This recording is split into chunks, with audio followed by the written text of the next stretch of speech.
voudrais... Ma première question, parce que je sais que je vous apprends rien, parce qu'au lendemain d'une défaite à Oran,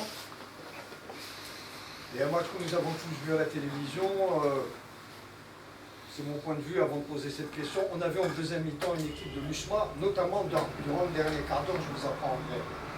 On a eu l'impression que cette équipe s'était un peu écroulée après le but. On dirait que ce but a été négatif, a eu une réaction négative sur l'équipe. Vous me corrigez hein, si je me trompe.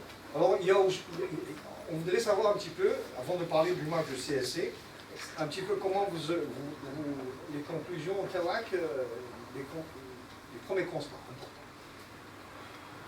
Bonjour à tout le monde. Le constat, c'est non, je ne pense pas que l'équipe soit écroulée. On met ce premier but et tout le monde a vu ce qui s'est passé à la télé. Voilà, il y a eu un début d'émeute, il y a eu la pagaille un peu dans les tribunes, c'est tout. Et puis mes joueurs étaient plus concentrés sur le spectacle qui était dans les tribunes que sur le terrain. Maintenant, c'est pas une excuse, on a manqué de concentration, on a été naïfs sur les deux buts et il faut s'en prendre qu'à nous-mêmes. Je vais pas me trouver d'excuses, voilà, il faut accepter ce qui s'est passé sur le terrain. La faute, c'est la nôtre et c'est la faute à personne d'autre. Donc non, on ne s'est pas écroulé, c'est simplement un manque d'inattention sur 2 minutes qui nous coûte très cher. C'est surtout ça. Notamment sur 2 balles. Voilà, on a été naïfs. Ça devient récurrent pour vous aussi, pardon, je vous coupe. Parce que déjà, quand Sétif, ça a toujours été sur un corner, balle arrêtée, ça devient, vous avez remarqué, chaque fois sur les balles arrêtées, Mouchma prend des buts. Mais vous savez, ce qui est intéressant, c'est que sur des jeux, sur des attaques placées, on prend quasiment pas de but. Oui. Donc ça prouve que quelque part, le bloc est en place. Maintenant, quand on arrivera à régler ce problème de coup de pied arrêté, je pense qu'on prendra beaucoup moins de buts et on sera beaucoup plus performant. Merci. فؤاد بن طالب الإدارة الوطنية. أعتقد للشبين أعتقد هذا الأسبوع سيكون لقاء متميز عن اللقاءات الأخرى. لماذا؟ شباب قسنطينة عاد في المقابلتين الأخيرتين بنتيجتين. الاتحاد انهزم في وهران. غياب مفتاح ربما غياب مفتاح المدافع الأساسي في الدفاع. سي حمدي أنت كيف حضرت لهذه المقابلة نفسيا للاعبين وماذا تنتظر منهم خاصة أن الفرق في النقاط ليس بكثير والبطولة من المرحلة الثانية تقدر تقول لازالت مقابلة صعبة أمامك. Alors, j'ai la chance d'avoir mon traducteur et il va me traduire la... Sinon, si vous voulez la question verse en français, je suis là. Ceci revient très fort. Plus de 2 victoires consécutives. On revient d'une défaite. On doit appréhender ce match contre CC. Déjà, quand une équipe revient très fort, moi je suis content pour elle.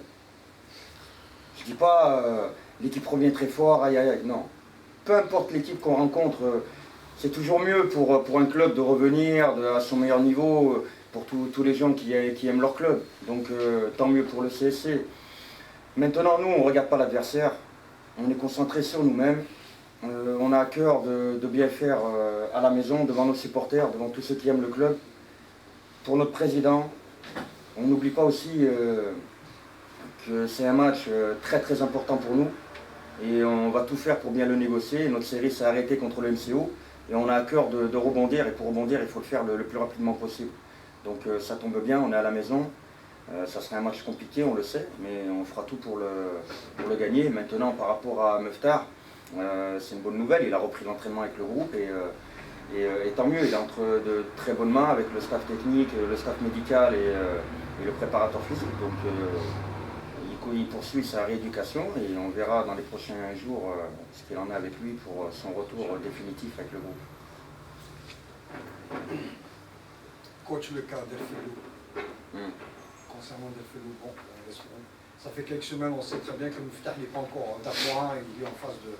Mais le retour de Delfelou, est-ce qu'il est possible de le voir ce vendredi contre le CSC? Non, d'habitude, j'ai pas pour habitude de répondre à ce genre de renseignements. Mais non, il n'est pas encore prêt. Il est en train de poursuivre sa rééducation et Je ne vais pas vous mentir, vous raconter des salades aujourd'hui, non, il n'est pas prêt. Voilà, c'est pas d'actualité. Et de l'autre côté, qu'on ne puisse pas écrire n'importe quoi, je vous le dis. Je préfère. Vous savez, je vais vous dire un truc. On marquera toujours n'importe quoi, peu importe ce que je vais dire aujourd'hui. Donc il y a des choses qui seront vraies, qui seront dites, et puis il y en a d'autres qui seront déformées, mais bon, il faut faire avec.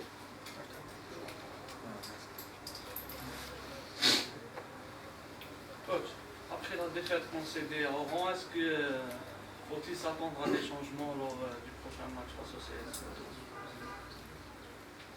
Est-ce que le mot patience fait partie de votre vie? Oui, en principe.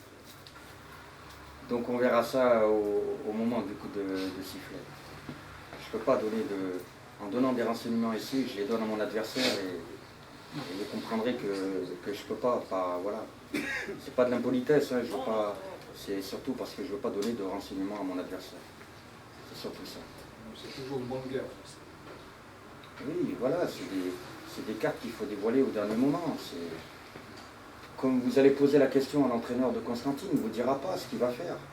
Il ne vous dira pas, il ne vous donnera pas son 11 de départ, il ne vous donnera pas son groupe des 18, il ne vous donnera pas sa tactique. Et c'est tout à fait normal. Tout à fait normal. Chacun ses cartes. Voilà, c'est des cartes qu'il faut dévoiler au dernier moment. Mais concernant votre coach l'axe doucement, on avait des difficultés devant le match de l'MCE. Est-ce que peut-être vous avez donné une chance à notre défenseur axial?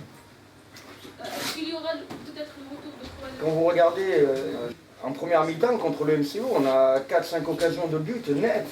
On ne les a pas mis au fond. Si on avait mis nos buts, c'est pour ça que c'est de notre faute, il faut s'en prendre qu'à nous-mêmes. Si on avait mis ces buts, on ne parlerait pas de charnière centrale, on ne parlerait pas de défaite, on ne parlerait pas de tout ça. Donc non, il ne faut pas tout remettre en question. Il y a des joueurs de valeur et des joueurs de qualité.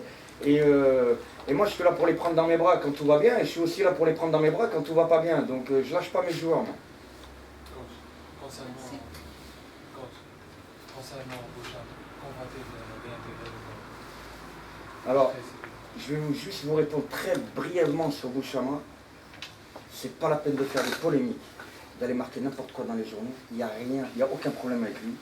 C'est un très bon garçon avec un très bon état d'esprit. L'affaire, elle est close. Le coach, le niveau de jeu, parce qu'on a parlé ces dernières semaines avec vous, parce que depuis qu'on a commencé, on a entamé la phase de retour à partir du fameux match du net qui a été, personnellement, je le dis, ça a été pas très bon.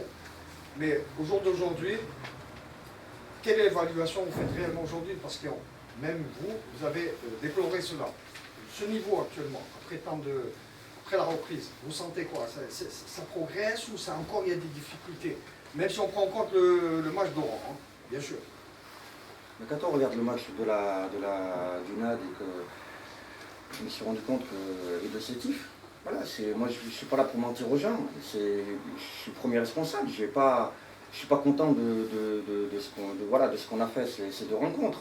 Maintenant, on a mis en place des choses à l'entraînement, parce que beaucoup de gens disent, quand on regarde l'équipe jouer, mais qu'est-ce qu'ils font à l'entraînement? Ils sont en vacances, c'est des touristes. Non, les joueurs de l'USMA, ce n'est pas des touristes, on travaille comme des professionnels, on travaille très dur, on met des choses en place tactiquement, techniquement. Donc, et le bonheur d'un entraîneur, c'est de retrouver ce qu'on a travaillé à l'entraînement dans les matchs. Là, ça n'a pas fonctionné contre le NAD et contre Sétif, et puis il faut rendre hommage au NAD et à Sétif, parce que de leur côté, eux, ils ont fait un grand match contre nous. Ça, il ne faut pas le... Parce qu'on vise que l'USMA. Mais il faut aussi féliciter l'adversaire. C'est pas... Voilà, il ne faut pas manquer de respect à l'adversaire. Donc, que ce soit le NAD ou le Sétif, ils ont fait de très belles rencontres contre nous. Il faut leur rendre hommage. Je veux dire, moi, c'est comme ça que je vois le football, il faut être fair play. Maintenant, contre la JSK, je pense qu'on a été très bon tactiquement. On a travaillé en bloc équipe. Il y a eu un resserrement des lignes. Je veux dire, il y a eu de très très belles phases de jeu. L'équipe est beaucoup mieux qu'avant. Il faut continuer à travailler. Tout n'est pas net comme je l'aimerais, parce que je suis quelqu'un de très perfectionniste, mais il ne faut pas s'arrêter là. Il faut continuer à travailler et ça prend encore du temps. Les gens oublient qu'au mois de mai dernier, le club était aux portes de la Ligue 2. Les gens l'oublient trop vite. Il n'y a pas 4 ans, il n'y a pas 5 ans, il y a à peine quelques mois. Donc ça prend du temps pour mettre un projet sportif en place, un style de jeu. Ça prend du temps, il faut être patient. Le football, c'est la patience, pas que le football d'ailleurs, le sport en général. L'idée, C'est vrai que l'USMA par rapport au classement général, avec 10 points d'avance, c'est une marche assez sécurisante. Or, bon, c'est un constat, c'est pas une critique. Depuis, on peut dire, depuis plusieurs journées, depuis principalement le départ de Belaïli, le volume de jeu de l'USMA a diminué. Est-ce que vous ne pensez-vous pas que son apport a été, pourrait être aurait pu être déterminant pour que l'USMA enchaîne d'autres performances? Ou ne pensez-vous pas avoir raté durant le mercato une opportunité pour avoir quelqu'un qui pourrait néanmoins apporter le plus à ce milieu de terrain? Alors, je veux dire quelque chose. Concernant le mercato, on n'a rien raté, absolument rien raté. Je veux dire pourquoi. Parce que mon premier recrutement, et mon président a été très intelligent sur ce coup-là, ça a été le retour de nos joueurs blessés. Parce qu'on en avait plusieurs. Donc on l'a pas raté le mercato. On l'a même réussi parce qu'on a récupéré nos joueurs blessés, qui continuent à participer à l'aventure du groupe. Et je pense que c'était cette fameuse stabilité, cette cohésion du groupe qui était très importante. Quand on dit qu'on est 25 joueurs, vous faites venir un joueur de l'extérieur, j'ai absolument rien contre tous les autres joueurs, mais vous faites venir un joueur de l'extérieur, vous le mettez dans le 11 de départ. Que vont dire les autres qui ne jouent pas? Que vont dire les autres qui ne jouent pas? Quand moi, en tant qu'entraîneur, je dis, je respecte mes joueurs, il y a 25 titulaires potentiels. Et je fais venir un joueur et j'en enlève un. Il va penser quoi de moi? Mais ce coach, c'est un menteur, il n'a pas de parole. Ce qu'il dit, c'est du blabla. Donc le premier recrutement, le mercato, il a été très réussi parce que ça a été le retour de nos joueurs blessés. C'est comme ça que je le vois. Maintenant, concernant Belaïli, lui, c'est un joueur exceptionnel, tout le monde le sait. Il n'aurait pas fait que le bonheur de l'USMA, il aurait fait le bonheur de tous les clubs algériens et même en Europe. Parce que c'est un joueur exceptionnel, c'est une denrée rare. Et c'est pas l'USMA qui a perdu un joueur, c'est le football algérien qui a perdu un joueur. Après, concernant le volume de jeu, depuis son départ, je ne suis pas trop d'accord avec vous. Parce qu'on a quand même enchaîné de très très grosses performances. Notamment, on a atteint cette fameuse finale de Ligue des Champions. Donc ça prouve que l'USMA a des joueurs de qualité, a un groupe très intéressant, un groupe d'avenir. Et il faut continuer sur cette dynamique, sur cette lancée. Et je pense que la stabilité d'un groupe, il n'y a rien de mieux. Il n'y a rien de mieux pour avoir des résultats.